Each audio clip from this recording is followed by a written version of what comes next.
lagi sama aku di sini dan hari ini aku ditemani oleh Jingga dan Drumas yang akan membagikan ceritanya bagaimana keluarga besarnya mensupport Drumas yang didiagnosis dengan cerebral palsy. So, selamat datang Jingga. Halo semuanya. Selamat datang juga Drumas. Halo. Terima kasih ya udah luangin waktunya untuk bisa datang Dengan ke senang Hopcast. hati. Oke. Dan ini khusus tamu-tamu semua narasumber Hopcast biasanya kita akan tanya dulu apa sih harapannya. Dan nanti pas kita udah hampir selesai podcastnya kita baru reveal apa nih harapannya. Oke. Jadi aku akan kasih kertas dulu untuk kamu tulis harapan-harapannya dan dikembaliin lagi ke box ini. Oke. Terima kasih. Aku tulisin buat Drumas juga ya.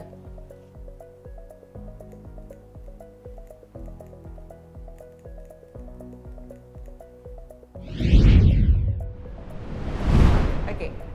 Siap. Thank you.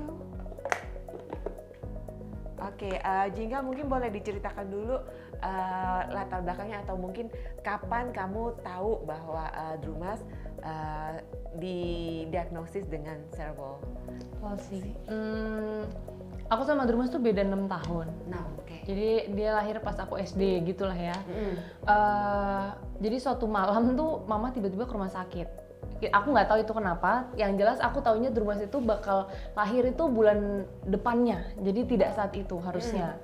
Nah terus kami tuh anak-anaknya kakak-kakak Drumas yang lain tuh dititipin lah ke rumah Eyang gitu. Terus tiba-tiba ditelepon, mama cuman bilang adiknya udah mau lahir, tunggu di situ ya gitu. Nah saat itu aku nangis karena loh kok lahirnya sekarang gitu. Maksudnya aku udah tahu poin keanehan lah dari situ gitu. Terus mungkin 1 jam 2 jam kemudian kita diminta ke rumah sakit lah.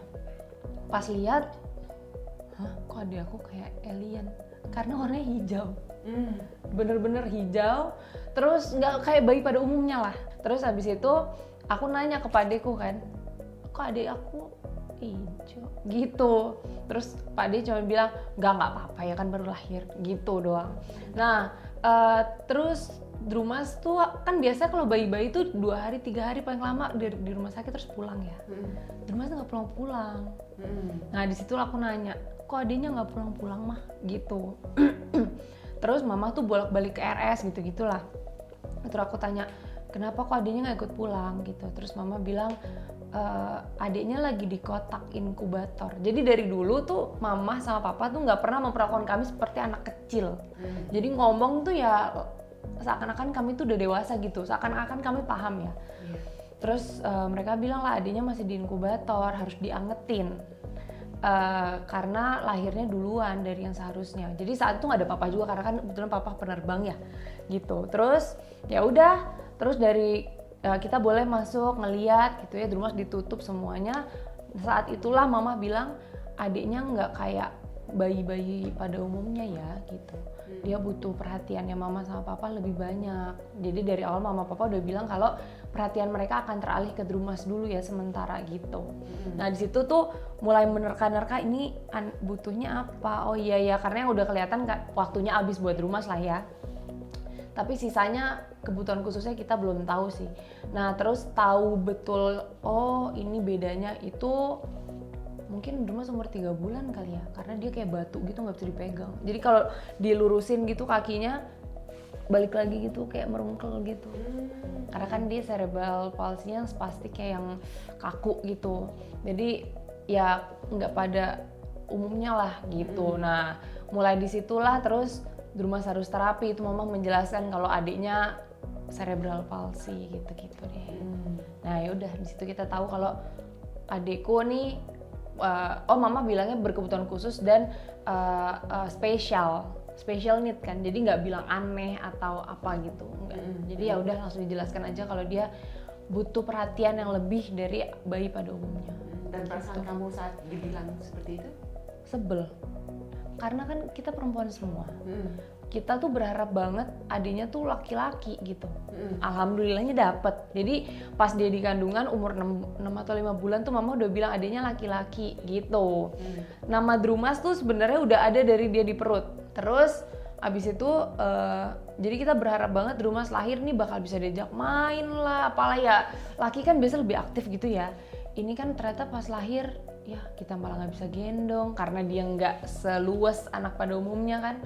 Terus nggak bisa diajak komunikasi gitu. Jadi nangisnya tuh kok pas nangis nggak ada air matanya, aneh juga kan.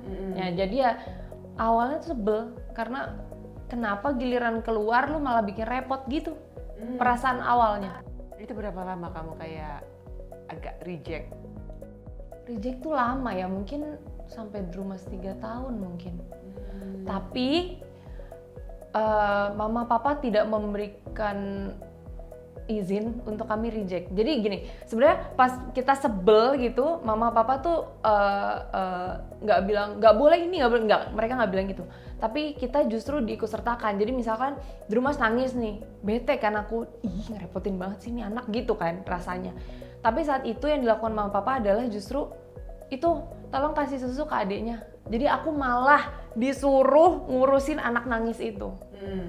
Nggak, bukan kayak karena aku kesel terus ya udah nggak apa-apa mama aja, nggak ada. Justru sama mama disuapin, dicekokin, kita tuh megang Drumas. Ya udah, jadi ya awalnya kalau ditanya awalnya apa, kesel banget aku. Kamu aja atau ada Semuanya. Oke. Semuanya sebel. Kita sih diskusinya lebih kayak kenapa kok ada laki-laki kita satu-satunya nih malah kayak gini. Jadi kalau ditanya sebel sama siapa, mungkin rasa nggak adil aja kali ya. Terus abis itu berlanjut lah jadi kesel dan gak sukanya sama Drumas awalnya. Jadi awal kalau dia nangis kayak diem gitu, kita kesel. Ada salah satu dari kita tuh yang sampai nyubit saking sebelnya gitu ya, gemes gitu. Tapi yang dilakukan mama bukan bilang nggak boleh dia sakit, nggak gitu, tapi justru kenapa kamu cubit gitu. Yang ditanya alasan dari kaminya, jadi mama pun tahu kita kesel. Oke. Dan waktu itu kan kamu bilang dia ya prematur ya. Iya. Kamu ngelihat mama kamu bolak-balik and then harus di inkubator lama, itu perasaan kamu gimana? Cemburu banget aku rasanya karena yang biasanya mama ada di rumah, ya kalau papa kan emang terbang ya. Jadi satu-satu yang kita punya tuh saat itu mama nih. Yang tadinya ada di rumah bareng kita, tapi terus ya nggak ada. Jadi kita bangun, mama nggak ada. Kita mau tidur, mama masih di rumah sakit kan, karena ya nyusuin lah, apalah ke Drumas gitu. Jadi cemburu banget. Aku sampai bilang kok, mama tuh masain nggak sih sama aku gitu. Saking cemburunya aku saat itu ya. Karena semua perhatiannya ke Drumas. Di usia-usia berapa tuh kamu mulai menyadari, mulai bisa menerima dan oke, begini? Nggak kerasa sih sebenarnya. Jadi mungkin perlahan-lahan cemburunya tuh menipis, lama-lama hilang gitu ya. Terus keselnya ke dia karena cemburu yang nggak ada. Jadi yang tadinya kesel banget lama-lama kasihan gitu kalau lihat dia nangis. Tapi kalau ditanya umur berapanya tuh aku nggak tahu spesifikasinya ya, secara spesifik tuh umur berapa. Cuman kalau merasakan manfaat dari kehadiran Drumas itu pas mungkin aku SMA. Apa tuh ya? Yang kamu rasakan manfaat nih? Oke, tell me about it. Manfaat kehadiran Drumas. Jadi waktu itu aku ditanya kan, aku mau kuliah apa? Aku bilang aku mau psikologi. Itu dari aku umur 5 tahun aku pengen jadi psikolog sebenarnya. Jadi terus sampai SMA, tapi aku belum dapet alasan pastinya gitu. Tapi terus habis itu pas SMA gitu aku mulai, mungkin kalau nggak ada Drumas nih, keinginan aku untuk jadi psikolog nggak sebesar itu. Gitu, karena kan orang tuh nggak ngerti ya Drumas tuh kenapa sih. Nah aku bisa menjelaskan dengan jauh lebih baik mungkin ya dari orang-orang yang mungkin nggak punya keluarga berkebutuhan khusus gitu. Terus ada momen aku nolongin orang pakai kursi roda gitu, jadi mundur aja gitu. Dan itu aku masih SMA, maksudnya masih tergolong anak-anak lah gitu. Terus mereka kayak makasih ya gitu, tapi ekspresinya tuh ekspresi yang mungkin aku nggak akan dapet kalau aku nggak ngerti gimana caranya handle kursi roda. Nah karena Drumas udah bukan sering ya, dia dari kecil pakai kursi roda gitu. Jadi aku kan udah terbiasa banget sama kursi roda ya. Jadi aku uh, uh, bantuin orang yang nggak ngerti gitu, kayak misalkan eyang gitu ya di mall pakai kursi roda, terus masuk yang dorong juga karena nggak biasa, jadi masuk liftnya bingung, yang nabrak lah itu terus sini aku bantu gitu, terus kayak makasih ya, terus aku jadi gue nggak bakal bisa kayak barusan kalau nggak ada Drumas. Oke. Little things yang sebenarnya berguna banget, sangat berguna, dan tanpa aku sadari ya itu karena Drumas. ada kamu. Aku sempat dengar juga nih bahwa pas saat di inkubator Drumas sempat biru. Bukan di inkubator, di rumah. Di rumah? Iya. Oh, udah dinyatakan keluar dari rumah sakit padahal? Udah, jadi dia 21 hari tuh di inkubator, full dari lahir sampai 21 hari kemudian. Terus pulang, aku lupa berapa hari, suatu hari mama tuh sore-sore mandiin dia, sore atau siang ya, mandiin, terus mama naruh di kasur kan, karena mau digantiin baju. Mama bilang tungguin dulu tuh adiknya. Nah itu kayak hal kecil yang aku tuh sebel sebenarnya, nggak mau ngurusin dia, tapi ya udah gitu. Itu tungguin dulu adiknya gitu, mama mau ambil apa gitu. Oke, terus aku tungguin, pas aku liatin kok dia nggak gerak, kok biru, bibirnya tuh biru gitu. Aku keluar, mah, kok adiknya biru gitu, kok adiknya diem aja. Terus mama, hah gimana maksudnya gitu, piye maksudmu gitu kan. Terus itu adiknya biru. Mama ke kamar, dia ternyata udah gak nafas. Aku udah gak tahu deh dia udah berapa lama gak nafas ya, tapi dia kan mama ninggalin keluar ngapa-ngapain gitu lah, cuma di kasur sama aku doang. Terus mama langsung gendong. Pas gendong tuh dia udah dalam kondisi udah gak ada respon, gak ada nafas, jadi dia memang henti nafas. Mama berangkat langsung tuh, nggak, aku ingat lah dia, aduh sore itu tuh gonjang-ganjing ya, karena mama berangkat pakai daster, untungnya papa ada. Dia pakai daster, nggak pakai sendal, masuk mobil, teriak-teriak, Drumas gitu, bangun-bangunin Drumas kan. Dia ke rumah sakit, terus dinyatakan henti nafas 30 menit. Jadi kan orang kalau udah mau nggak ada tuh pupnya udah keluar, ada pup keluar ya, mohon maaf gitu kan, beberes. Dia juga sudah sampai berberes. Terus disitulah mama nangis, terus mama melukin Drumas, jangan sekarang nak, mama belum siap gitu kan. Terus abis mama jeritan, kita berjuang bareng nak gitu-gitu kan. Terus mama belum siap sekarang, tiba-tiba udah mukjizat ya dari Tuhan, tiba-tiba dia nafas lagi gitu. Jadi sudah sempat tidak ada. 30 menit loh. Wow, untuk orang tua itu super duper lama ya. Yes. Itu dia deh. Miracle child.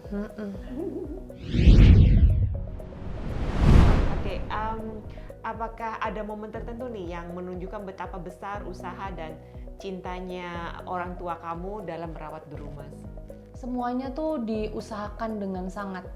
Kayak dulu tuh bahkan dokter tuh awalnya bilang, Bu, udah, ibu kan masih muda, ibu kan masih produktif, mendingan membuat anak lainnya.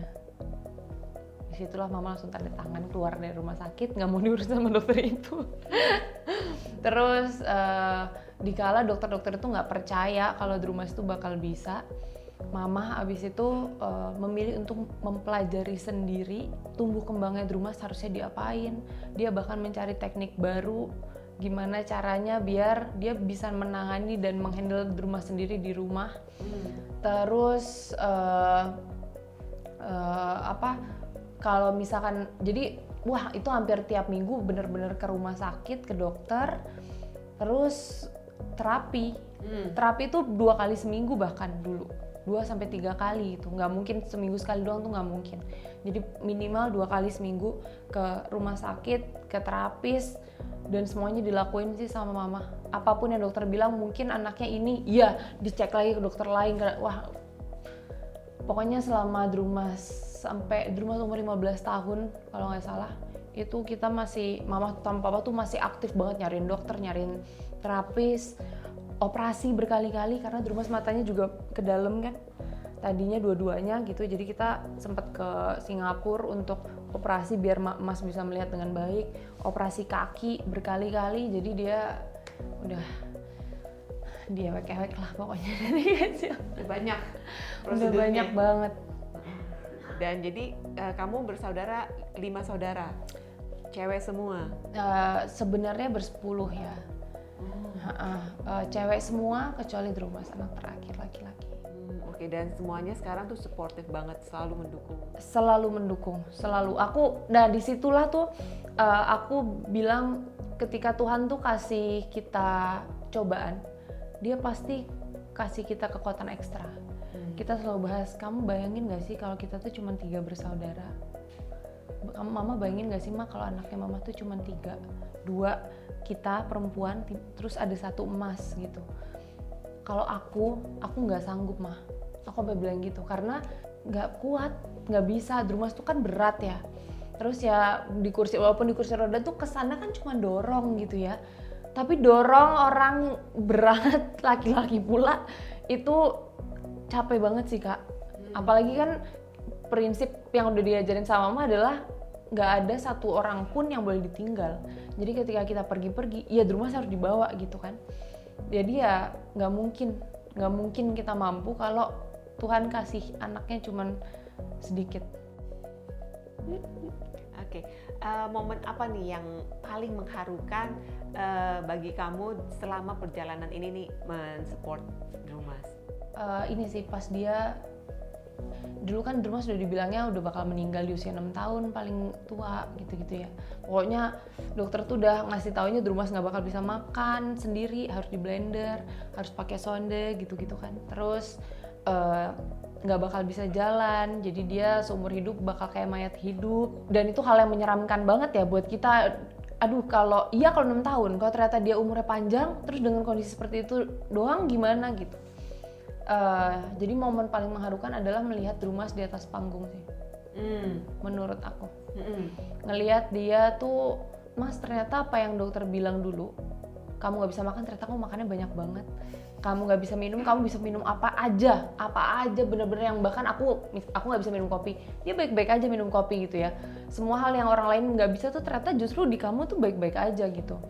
Terus yang kamu nggak bisa jalan, ternyata bahkan kamu bisa menggerakkan kaki dan tangan kamu nih yang katanya mayat hidup ini untuk membunyikan drum dengan baik dan sesuai dengan lagu. Itu tuh pas dia naik tuh aku sempat biasa aja kayaknya gitu. Pas nonton rembes air mata ini, terus kayak oh iya Tuhan, ternyata kamu nggak sejahat itu gitu. Jadi kami semua akhirnya percaya bahwa kami bisa jadi sekarang serekat ini justru karena ada Drumas. Jadi Drumas hobinya adalah main drum, drummer sejati. Kamu udah berapa tahun ya? Dia 10 tahun kayaknya ya drum ya? Iya. Dia bilang. 11. Iya. 11 tahun main drum. Wow. Dan favoritnya? Band favoritnya mungkin? Atau drummer favoritnya? Drummer favorit, band favorit deh. Atau lagu-lagu favorit, genrenya apa? Kasih tau. Dangdut. Dangdut? Iya, serius? Wah, dia bener-bener, jadi awalnya tuh dia kan punya dia dari kecil tuh selalu punya kayak babysitter gitu ya. Tapi kan kalau babysitter ya itu juga berkatnya dari Tuhan. Dia selalu diurusin sama orang yang sayang banget. Jadi ninggalin dia kalau misalnya dia pulang kampung, mbaknya yang nangis-nangis gitu. Jadi malah justru kitanya nggak apa-apa, mbaknya yang nangis-nangis gitu ya. Nah, salah satu diantara ini ada mas-masnya. Jadi pas Drumas udah besar kan mbak-mbak udah nggak kuat ngangkat dia ya. Jadi mas-mas lah yang ngurusin, namanya Koyo. Koyo nih suka banget dangdut. Koyo nyetel dangdut sekali 2 kali, terus dia bisa mengikuti dengan baik. Lama-lama pengetahuan dia akan lagu dangdut lebih banyak daripada si Koyo itu. Jadi kalau lagi dengerin, Koyo sampai nanya, Mas, tahu lagu ini dari mana? Sampai kayak gitu, gara-gara ya dangdut is the music of my country ya.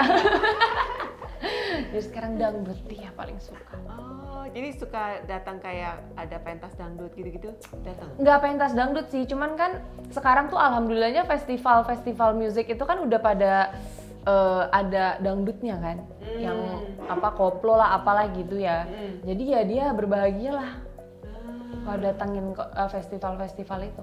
Dan itu kamu bilang tadi ngeliat dia pentas naik ke panggung main? Wow. Jadi gini, kebetulan tuh di tempat lesnya Drumas. Jadi awalnya Drumas masuk drum itu karena Drumas tuh harus belajar ritme. biar dia tahu kapan harus jalan, gimana harus duduk gitu deh. Pokoknya itu motorik juga lah gitu. Kira dia dimasukin lah ke drum sama mama dan papa. Terus ternyata dia suka, alhamdulillahnya dia suka ya sama si drum ini gitu. Jadi terus ya di tempat yang dia les ini memang menerima anak berkebutuhan khusus, alhamdulillah. Terus abis itu juga ada panggung-panggungnya gitu setiap bulan. Jadi ya Drumas manggung. Oh, wow, keren. Ada cara-cara tertentu lain mungkin untuk kamu menunjukkan kamu mensupport Drumas? Drumas kayak tahu deh. Menurut kamu aku support kamu dengan cara apa? Dibikinin studio. Studio untuk ngedrum? Di rumah. Salah satunya. Support lain ya nganter jemput drum dulu. Terus setiap dia manggung, ini juga ajarannya mama papa sih. Setiap dia manggung atau kami semua tuh ada momen besar, semuanya harus ada. Jadi ya kalau Drumas manggung kita semua ada. Oh, cheering for Drumas ya. Iya, betul. Keren banget. Kedepannya Drumas pengen jadi apa nih? Bener-bener mau tekunin jadi drummer, punya grup band sendiri? Mas pengennya jadi apa? Ngiringin kakak sih. Mengiring aku. Kebetulan aku tuh juga suka bikin lagu. Oh, oke. Jadi terus dia pengen banget ada satu panggung lah sama aku. Oke. Amin. Jadi kamu bikin lagu dan singer juga? Singer songwriter? Amin ya. Keren banget. Kamu perasaannya bagaimana Drumas punya kakak yang suportif banget kayak Jingga? Alhamdulillah seneng. Seneng ya? Yang paling deket sama Drumas Jingga? Atau semuanya rata deket semua? Sebenarnya rata nggak menurut Mas? Rata, deket semua. Cuman aku tuh di rumah paling nggak tegaan. Oh. Jadi kalau misalkan kita mau pergi, aku selalu ajak Mas ya Mas untuk ikut kemanapun. Dulu tuh aku malu punya Drumas ya. Dikala adik-adik lain bisa digandeng, Drumas tuh harus digendong. Aku protes sama mama waktu itu ya, kok adik lain tuh bisa digandeng sedangkan Drumas enggak gitu. Tapi yang mama lakukan adalah justru adik lain tuh cuma digandeng sedangkan Drumas digendong. Kamu harusnya lebih dekat sama Drumas gitu. Jadi ya dari kecil yang tadi aku malu gitu ya, tapi terus ngelihat yang tadi respon orang kalau aku bisa dorong kursi roda, gendong Drumas, itu malah kayak hebat, semangat ya, gitu-gituin kita. Jadi ada lingkungan juga yang mungkin secara tidak sadar yang mereka lakukan tuh pengaruh ke kita juga. Sampai akhirnya aku bangga banget punya Drumas. Banget. Ya Mas, gitu. Jadi ya dia aku bawa-bawa kalau aku meeting sama orang, kalau kita nongkrong sama temen, Drumas ikut.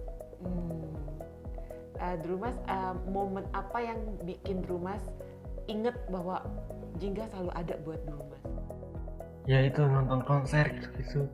Penting buat Drumas untuk Jingga dan kakak-kakak yang lain datang ya?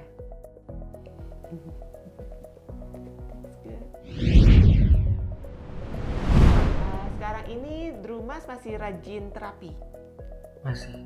Oke, Jingga dulu inget nggak saat dulu terapi gitu, dalam seminggu tuh yang kamu harus antar atau berapa kali Drumas harus terapi?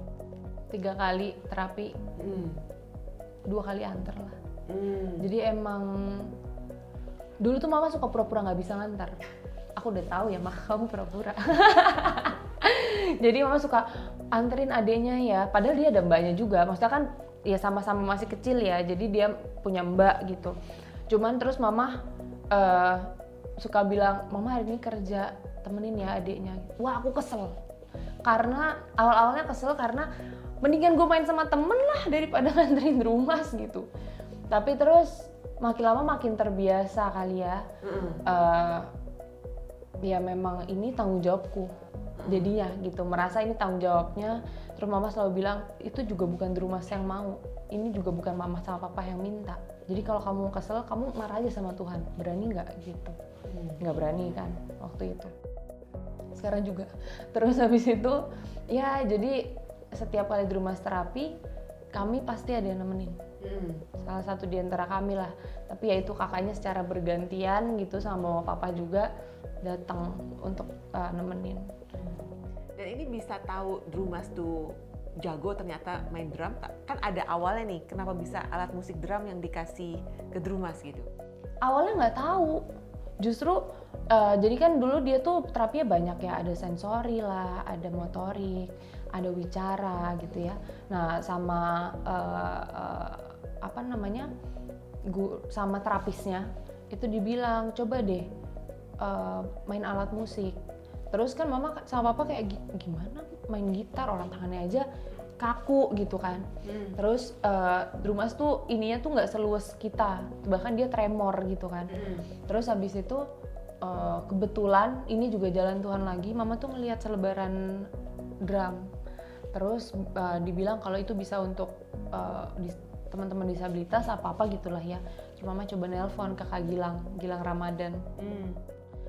Bisa atau enggak, terima atau enggak untuk berkebutuhan khusus, karena dulu tuh nyariin sekolah buat Drumas bahkan susah banget Kak, susah banget. Nah itu tuh salah satu perjuangan yang aku lihat dari mama papa ya, mereka benar-benar pengen Drumas tuh masuk ke lingkungan sosial pada umumnya. Terus dicariin sekolah itu sulit sekali karena biasanya sekolah-sekolah sekarang itu lebih banyak membuka untuk autisme, bukan untuk cerebral palsy lah, Down syndrome, itu masih sulit gitu. Udah, terus habis itu pas ditelepon ternyata Kak Gilang bilang bisa gitu. Drumas dicoba masuk ke situ sekali 2 kali, ditanya seneng nggak? Seneng ternyata, tapi dulu kan masih kaku banget ya, jadi ditanya lagi gimana dengan perkembangan Drumas, masih mau terima Drumas atau enggak? Masih. Ya udah, dia di situ sampai detik ini. Ada perubahan yang signifikan dari Drumas setelah dia mulai ikut-ikut naik ke panggung pentas itu? Ada lah. Apa tuh? Lebih apa? Kalau naik panggung rasanya Mas apa? Senang. Terus bangga nggak? Bangga, dia jadi lebih percaya diri sih.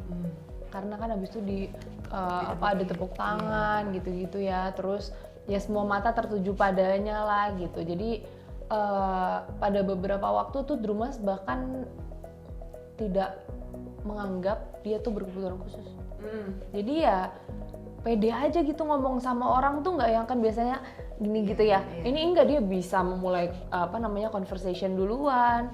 Dia tuh awal-awal takut ngomong sama orang ya, tapi terus karena kita udah biarin aja, dia mau nggak mau ngomong sama pelatihnya, sama gitu sama orang-orang yang di luar lingkungan keluarganya. Jadi ya lama-lama santai ngomongnya sama orang gitu. Terakhir nih Jingga, bagaimana pengalaman kamu dengan Drumas mempengaruhi pandangan hidup kamu? Pandangan aku, apa yang aku punya sekarang, apa yang bisa aku lakukan dan sampaikan, itu tuh karena kehadiran Drumas. Kayak gini, sebelum ada Drumas, aku nggak pernah notice soal lift mall tuh ada di mana, pintu emergency ada di mana, tangga darurat kayak gitu-gitulah ya. Terus di mall itu tuh ada apa sih namanya, ramp ya. Ya itu ada atau enggak, aku nggak notice karena aku punya kaki dan tubuh yang alhamdulillahnya bisa bekerja dengan baik. Setelah ada Drumas, aku jadi ngeliatin fasilitas-fasilitas umum itu sih, kayak ini kok bisa sih di mall sebesar ini, di Jakarta ada mall besar dan terkenal, itu nggak ada liftnya. Sehingga Drumas kalau ke situ, bukan cuma Drumas ya, itu kursi roda tuh harus naik pakai eskalator. Sedangkan itu kan bahaya banget kan. Kalau orangnya kuat, kalau enggak kejeglak atau ya gitulah. Terus aku jadi sadar kalau semua orang tuh ternyata kebutuhannya beda-beda ya. Kita tuh nggak bisa memaksakan apa yang menurut kita benar itu juga dianggap benar dan tepat oleh orang lain gitu. Yang menurut kita kebutuhan kita udah cukup, bisa jadi ada kebutuhan orang lain yang belum tercukupi dengan itu gitu. Jadi keberadaan Drumas tuh ngasih tahu aku kalau ada dua sisi yang seringkali tuh kita lupakan gitu. Dan yang terpenting adalah nggak ada satu manusia pun yang mau dan rela tidak dianggap. Semuanya pasti pengen dianggap, termasuk mereka teman-teman berkebutuhan khusus ini. Itulah kenapa kan sekarang aku sebenarnya ada di TikTok gitu kan, aku suka bikin video ya. Di Instagram juga gitu. Aku selalu kasih teks. Kenapa? Karena aku berharap teman tuli pun bisa menikmati, bisa mengikuti perkembangan yang ada sekarang gitu. Dan itu karena Drumas. Oke, thank you so much untuk sharingnya hari ini. All the best Drumas, semoga kamu bisa benar-benar sampai keluar album sama Jingga ya. Amin ya Allah. Dan pentas bareng.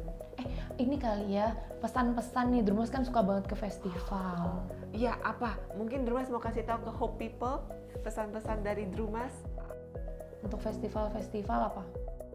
Harus ada panggung buat kursi roda Biar apa? biar bisa nonton. Terus? Kalau lewat dikasih jalan. Oke. Iya itu bener tuh. Susah ya pada nggak mau minggir ya? Oh iya tadinya susah nih, tapi alhamdulillahnya kan sekarang Drumas tuh orang udah lumayan kenal lah ya sama Drumas gitu. Jadi lucu deh, yang tahun lalu nih aku cerita sedikit, pas festival tuh orang-orang kan wah berkerumunnya parah banget ya. Drumas sempat sesak nafas lah di salah satu festival karena dia nggak cukup baik lah ya. Dia sesak nafas karena orangnya terlalu penuh. Terus kami nih kakaknya langsung, jadi kalau festival bahkan Drumas diajak, kita gandengan gitu kan, kakaknya kanan kiri dan depan, terus kita bilang permisi kursi roda gitu kan, terus kita bilang permisi kursi roda permisi maaf kakinya, kita gitu. Terus orang pada nengok terus kayak Drumas pinggir, jadi langsung pada bantu banget. Wah itu aku apresiasi banget, berterima kasih banget karena beneran saat itu Drumas sesak nafas. Jadi kita langsung, mereka bantuin kita ke arah pinggir gitu, bahkan kan kita ngangkat Drumasnya gitu ya, mereka bantuin ngangkat kursi rodanya gitu. Terus marah sama panitianya ya orang-orang itu karena kok nggak disediakan. Dan masalahnya tuh kita tuh sebelum berangkat festival selalu lihat gitu, cari tahu di Instagramnya, boleh nggak, bisa nggak untuk anak disable gitu kan, karena kita juga tahu lah, maksudnya nggak mau egois juga gitu ya, pokoknya harus disediain, nggak gitu juga gitu. Kita nyari tahu dulu, ternyata ada, bawalah. Ternyata wah huru-haranya pol banget Kak. Jadi ya pesannya adalah teman-teman percayalah kalau teman-teman kita yang berkebutuhan khusus ini juga nggak minta ke Tuhan dengan kondisinya seperti ini. Jadi ya sebagai sesama manusia dan makhluknya Tuhan, ya marilah kita saling ada untuk satu sama lain sih. Oke. Ada lagi pesannya Drumas? Enggak. Enggak, itu aja. Itu aja. Oke, para promotor tolong ya dicatat. Tolong ya promotor. Oke, now it's about time untuk aku reveal yang menjadi harapannya Jingga dan Drumas. Oke, aku bacain ya. Jingga, I hope ada lebih banyak pelatihan dan kesempatan kerja untuk teman-teman berkebutuhan khusus. Yes, itulah yang dilakukan oleh House of Hope. Dari Drumas, I hope fasilitas untuk berkebutuhan khusus jadi lebih baik. Yes, please. Jadi di mana-mana, di mall-mall, yang aku tahu mall yang sangat disable friendly tuh Central Park, is it? Kita tuh nggak ke arah sana ya. Kita mainnya kan di Jakarta Selatan tuh. Nah di situ tuh biasanya kita ke PIM, karena PIM tuh ya semua fasilitas ada, bahkan ada resto-resto tuh yang bahkan udah ngasih ramp gitu, jadi kita nggak kesusahan dan ya aman lah buat disabilitas dan oma-opa ya. Oke, baik. Terima kasih banyak. Terima kasih untuk banyak waktunya, Kak Jingga. Inge. Terima kasih Mas. Terima kasih. So much. All the best untuk main drumnya. Amin. Makin Sampai keren ke jumpa depannya. ya Kak Inge dan teman-teman. Terima kasih. Sampai jumpa lagi, Hope People. Bye. Bye bye.